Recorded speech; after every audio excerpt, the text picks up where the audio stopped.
आज का हमारा टॉपिक है प्रबंधन के अंतर्गत विपणन। विपणन विपणन को अंग्रेजी में कहते हैं मार्केटिंग। अब देखो, जैसे ही आपने मार्केटिंग शब्द सुना, हर व्यक्ति ने इस शब्द को सुना है और इसका एक सामान्य सा अर्थ निकाला जाता है। मार्केटिंग का मतलब किसी चीज को बेचना, कि कहते हैं ना कि यार इसमें मार्केटिंग की कला है, किसी भी चीज को बेच सकता है। तो किसी चीज को बेचने की प्रक्रिया या बेचने की कला को ही हम सामान्य अर्थों में मार्केटिंग कहते हैं।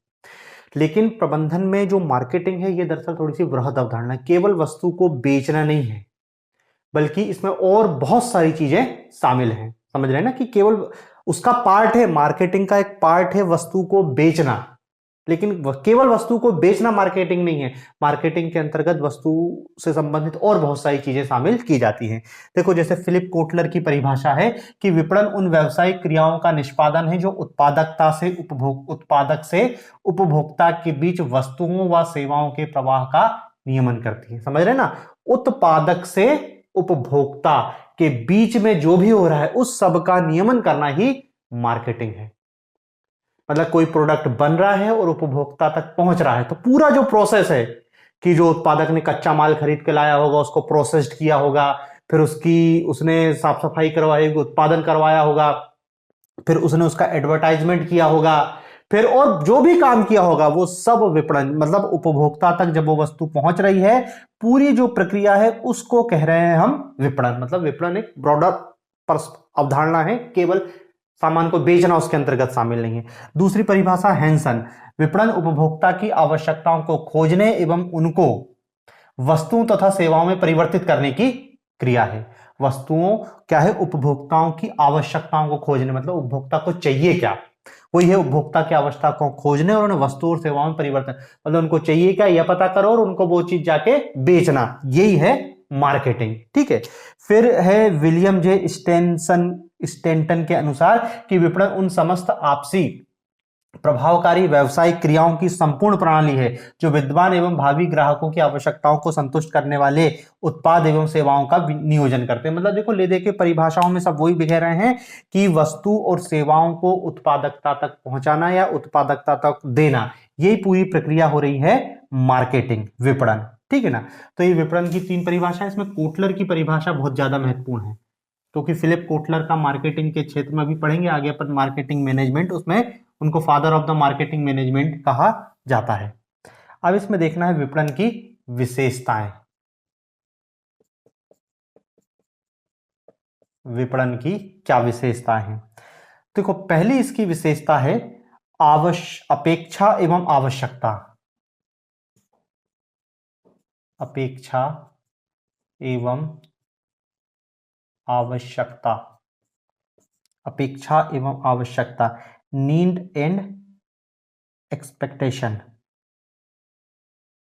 ठीक है ना। अपेक्षा एवं आवश्यकता, किसकी अपेक्षा और किसकी आवश्यकता? दरअसल जो विपणन है, ये जो व्यक्तिगत समूह, विपणन व्यक्तिगत समूह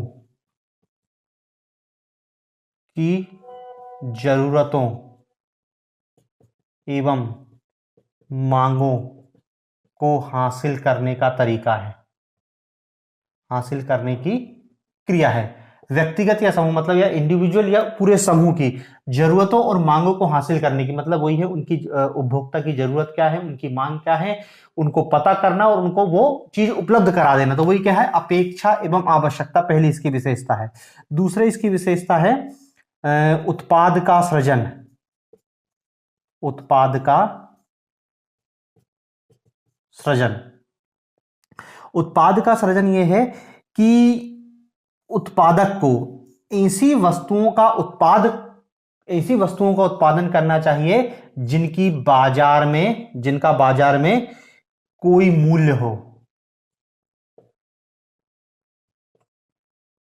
ऐसी वस्तु का उत्पादन करना चाहिए जिनका बाजार में कोई मूल्य, क्योंकि देखो बाजार में मूल्य नहीं होगा तो बेचोगे कहां से, फ्री में मिल रहे हैं, उनका पत्थर मिट्टी कोई वैल्यू नहीं उसकी। तो ऐसी चीज का उत्पादन करना है जिसका बाजार में मूल्य हो। तीसरी इसकी विशेषता है ग्राहक योग मूल्य। ग्राहक योग मूल्य, ग्राहक योग्य मूल्य। ग्राहक योग्य मूल्य से मतलब यह है कि हमको मार्केट में ऐसी वस्तु प्रस्तुत करनी चाहिए जो ग्राहक की दृष्टि से मूल्यवान साबित हो। मूल्यवान साबित हो किसके लिए? ग्राहक के लिए। समझ रहे ना कि वो पैसे देके आपका प्रोडक्ट खरीद रहा है तो उस प्रोडक्ट से उसको कुछ लाभ होना चाहिए, वही है ग्राहक की दृष्टि से मूल्यवान होना चाहिए। चौथा है विनिमय पद्धति। विनिमय पद्धति, विनिमय पद्धति क्या है कि मतलब वस्तुओं का क्रय और विक्रय, क्रय और विक्रय। देखो विनिमय पद्धति, विनिमय पद्धति मतलब एक्सचेंज मेथोडोलॉजी। आप ग्राहक को वस्तु बेच रहे हो, ग्राहक आपको उसके पैसे दे रहा है, क्रय विक्रय जो कुछ भी हो रहा है, तो इसके लिए एक पर्टिकुलर विनिमय पद्धति होनी चाहिए जिससे थोड़ा सा पैसा कमाया जा सके या लाभ कमाया जा सके। ठीक है ना, तो ये विपणन की विशेषताएं हैं। अब हमको देखना है विपणन के कार्य क्या है। विपणन के कार्य, विपणन के कार्य, और विपणन के कार्यों को 3 कैटेगरी में विभाजित किया गया है। विपणन के कार्यों को 3 कैटेगरी में विभाजित किया गया है। पहली कैटेगरी है विनिमय संबंधी कार्य, विनिमय संबंधी कार्य। दूसरा है भौतिक आपूर्ति संबंधी कार्य, भौतिक आपूर्ति संबंधी कार्य। और तीसरा है सुविधा संबंधित कार्य, सुविधा संबंधित कार्य। ये 3 कैटेगरी बताई गई है विपणन के कार्यों की। ठीक है ना, तो देखो इसमें विपणन का जो पहला कार्य बताया गया है विनिमय संबंधी कार्य, इसको देखते हैं। विनिमय संबंधी कार्य, विनिमय संबंधी कार्य। देखो नाम ही है एक्सचेंज, विनिमय मतलब उत्पादक से उपभोक्ता, उत्पादक से उपभोक्ता तक वस्तु को पहुंचाने के लिए जो कुछ भी क्रिया होती है वो विनिमय संबंधी कार्यों के अंतर्गत आती है। ठीक है ना, उत्पादक से उपभोक्ता तक वस्तु को पहुंचाने के लिए दौरान जो भी क्रिया होती है वो सब विनिमय संबंधी कार्यों के अंतर्गत आती है। अब देखो इस विनिमय संबंधी कार्य के अंतर्गत 2 प्रकार की क्रियाएं होती हैं। पहली क्रिया है खरीदना एवं संयोजन करना, खरीदना एवं संयोजन करना, खरीदना एवं संयोजन करना, बाइंग एंड असेंबलिंग। ठीक है ना, देखो खरीदना तो मतलब समझ रहे हो, आप उत्पादक हो तो आप स्वाभाविक सी बात क्या है, कच्चा माल खरीदोगे। कच्चा माल किसान से खरीदोगे, गांव से खरीदोगे, कहीं से भी आप क्या है रॉ मटेरियल को खरीद के लाओगे। कच्चा माल को खरीदोगे और उस कच्चे माल को खरीदने के बाद तैयार करोगे कि वो बेचने योग्य हो जाए। ठीक है ना, और संयोजन का अर्थ क्या है, 2 चीजें खरीदना, कच्चा माल खरीदना, और संयोजन का अर्थ है कि इस कच्चे माल की खरीदने में जो विभिन्न प्रक्रियाएं अपनाई जाएंगी उसको करना। मतलब क्या है, कच्चा माल आपको एक जगह से नहीं मिल रहा है तो आप दूसरी जगह जाओगे, या हो सकता है आपको 5 प्रकार के कच्चे माल की जरूरत है तो 5 जगह से आप कलेक्ट करोगे, ये प्रक्रिया कहलाती है संयोजन। तो देखो विनिमय संबंधी कार्यों के अंतर्गत पहला कार्य है खरीदना एवं संयोजन करना, और इसके अंतर्गत दूसरा कार्य है इसका विक्रय एवं विभाजन करना, विक्रय एवं विभाजन,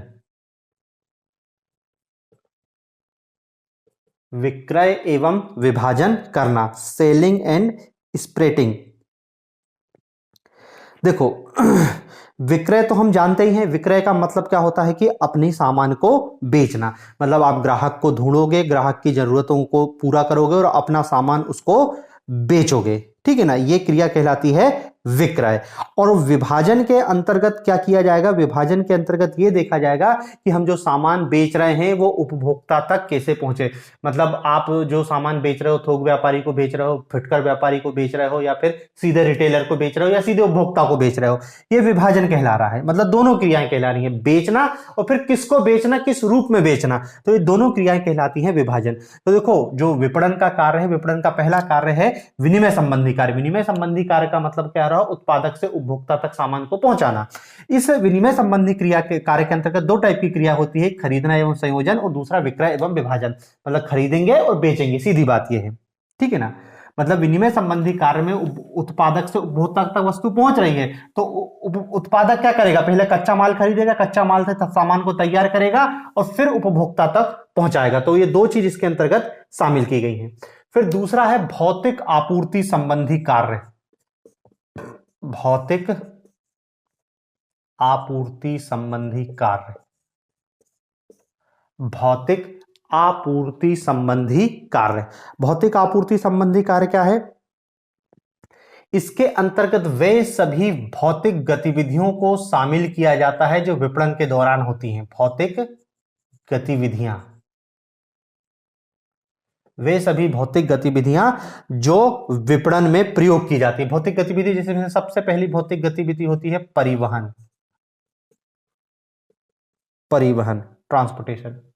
भाई आपने फैक्ट्री लगाई है तो कच्चा माल आप फैक्ट्री तक लेके आओगे, फिर जो माल तैयार हो गया है उसको मार्केट तक पहुंचाओगे, तो ये पूरी प्रक्रिया क्या कहलाएगी, ट्रांसपोर्टेशन। तो ट्रांसपोर्टेशन ऐसा होना चाहिए कि आपकी लागत कम से कम हो। मतलब क्या है कि देखो ट्रांसपोर्टेशन, आपने जैसे यहां पे फैक्ट्री स्थापित की तो कोशिश ये करो कि क्या है, कच्चा माल ज्यादा दूर से ना लाना पड़े या मार्केट बहुत दूर ना हो, नहीं तो आपकी लागत बढ़ जाएगी ना।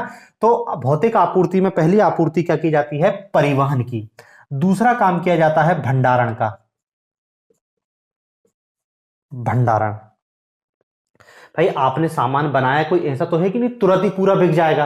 आपने सामान बनाया, फिर आपको एक गोदाम बनाना पड़ेगा, वहां पे उसको भंडारित करना पड़ेगा और फिर आप उसको विभिन्न हिस्सों में पहुंचाओगे। तो देखो भौतिक आपूर्ति के अंतर्गत दो क्रियाएं की जाती हैं, एक ट्रांसपोर्टेशन है और दूसरा वेयर हाउसिंग, ठीक है ना। बाजार में उसको बेचने से पहले अपने पास सुरक्षित रखना पड़ेगा, तो वो क्रिया कहला रही है भंडारण। तो ये दो क्रियाएं होती हैं भौतिक आपूर्ति के अंतर्गत।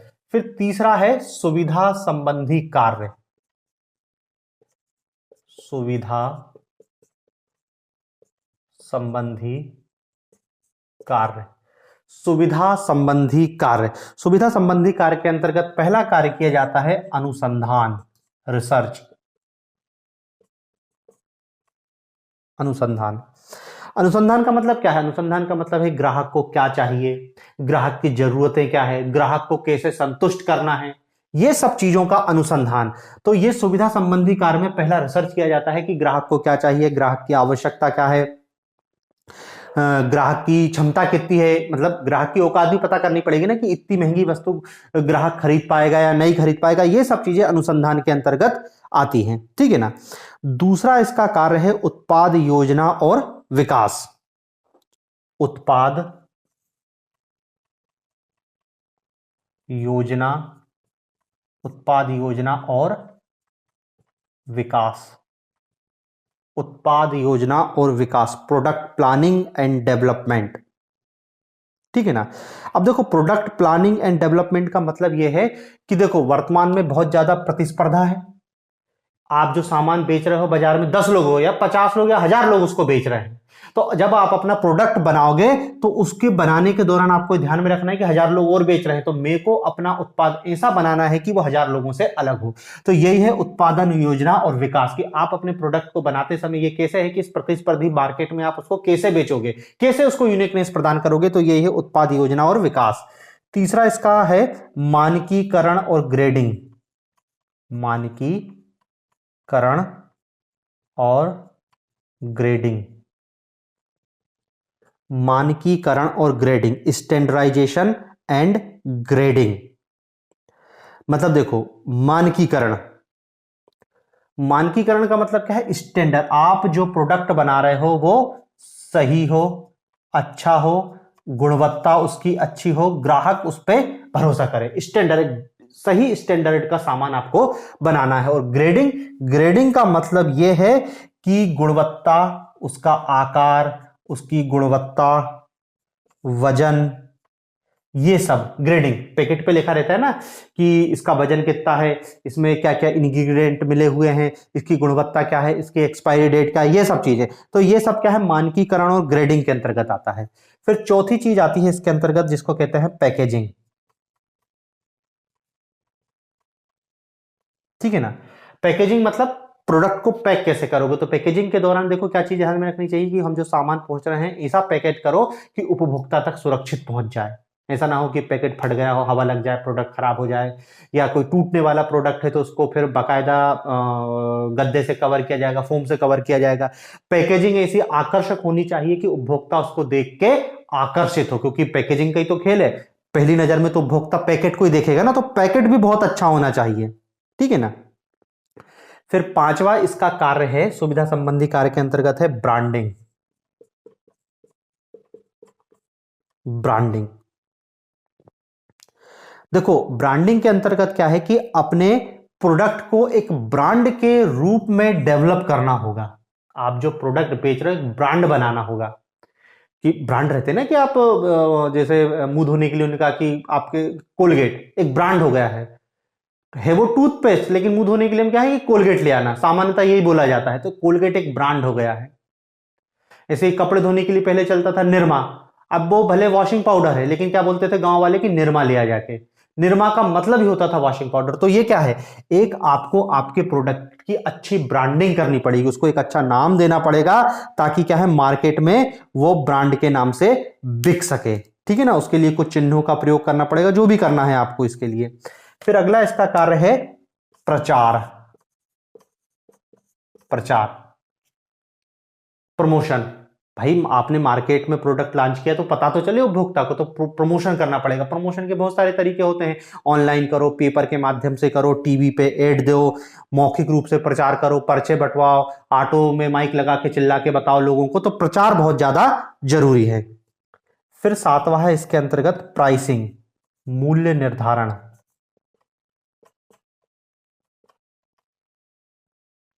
मूल्य निर्धारण, आप जो प्रोडक्ट बेच रहे हो, पहले ही बताया कि 1000 लोग वैसा प्रोडक्ट बेच रहे हैं, तो आपको प्राइस में कंपिटिटिवनेस रखनी पड़ेगी कि भाई दूसरे लोग से मैं थोड़ा सा सस्ता बेचूं। अब सस्ता बेचूं इसका मतलब ये नहीं है कि आप अपने लाभ से समझौता करें या आपके गुणवत्ता खराब होगी, वो भी बनाए रखना है, लेकिन यह है कि कीमत आप अपनी प्रोडक्ट की ऐसी रखो कि मार्केट में वो सरवाइव कर पाए। बहुत ज्यादा रख दोगे तो आपका सामान बिकेगा नहीं, और बहुत कम रख दोगे तो घाटा होगा, और घाटा होगा तो आपकी कंपनी वैसे ही बंद हो जाएगी। और सबसे अंतिम में है वित्त पोषण, फाइनेंसिंग। वित्त पोषण, फाइनेंसिंग। भाई आप कोई प्रोडक्ट बना रहे हो तो आपको कच्चा माल खरीदना है, तो कच्चा माल खरीदने के लिए पैसा कहां से आएगा। फिर आप उसमें मजदूरी देना है, उसके लिए पैसा कहां से आएगा।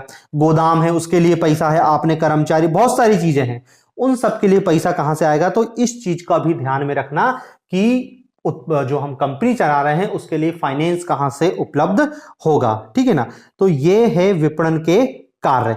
मतलब देखो, विपणन के टोटल का, विपणन का यही उद्देश्य है कि आप जो उत्पाद का क्रय विक्रय कर रहे हो इससे उपभोक्ता को संतुष्टि मिले और आपका लाभ अधिकतम हो। ये विपणन के सामान्यतः कार्य हैं। अब इसमें थोड़ा सा हम ये देख लेते हैं कि विपणन और विक्रय में क्या अंतर है। विपणन और विक्रय, मार्केटिंग एंड सेल्स में क्या अंतर है, दोनों में थोड़ा सा अंतर भी देख लेते हैं। देखो, विक्रय का तो आशय क्या है, विक्रय मतलब बेचना, और इसमें मतलब वस्तु को बेचना और उसका प्रचार करना, प्रचार करके बेचना विक्रय है। लेकिन विपणन के अंतर्गत हमने देख लिया है कि विपणन के अंतर्गत उत्पादक से उपभोक्ता तक वस्तुओं को पहुंचाने की समस्त क्रियाओं को शामिल किया जाता है। कच्चा माल खरीदना, फिर उसको तैयार करना, फिर उसके लिए गोदाम की व्यवस्था करना, परिवहन की व्यवस्था करना, फिर उसका प्रचार प्रसार करना, सारी चीजें उसके अंतर्गत आ जाती हैं। ठीक है ना। ठीक है ना। फिर विपणन, इसका उद्देश्य भी अलग होता है। विपणन का उद्देश्य होता है ग्राहक संतुष्टि के साथ लाभ कमाना।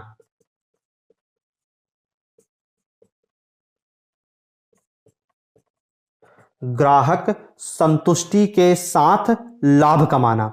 और विक्रय तो एक सीमित प्रक्रिया है जिसमें क्या है, बिक्री बढ़ाने पे फोकस किया जाता है, बिक्री बढ़ाने पर, केवल बिक्री बढ़ाने पर फोकस किया जाता है, ठीक है ना। फिर ये बता सकते हैं इसका ये व्यापक अवधारणा है, ऊपर देख ही लिया है कि इसमें क्या क्या शामिल है, और ये एक बहुत सीमित अवधारणा है, सीमित अवधारणा है, ठीक है ना। तो ये सामान्यतः विपणन और मार्केटिंग सेल्स में अंतर है कि ये मतलब सीधे सीधे ये कह सकते हैं कि विपणन के अंतर्गत विक्रय शामिल है, सीधी बात ये है। विक्रय एक बहुत छोटी सी क्रिया है जिसमें वस्तु बनने के बाद वस्तु को बेचा जाता है, प्रचार प्रसार किया जाता है, जबकि विपणन बहुत पहले से चालू हो जाता है, कच्चे माल को खरीदने से ही विपणन चालू हो जाता है, ठीक है ना। तो देखो ये विपणन का सामान्यतः अपन ने अर्थ देखा है, उसके कार्य देखे हैं और विपणन से संबंधित उसकी विशेषताओं को देखा है। अब इसमें हमको देखना है विपणन का प्रबंधन कैसे करते हैं।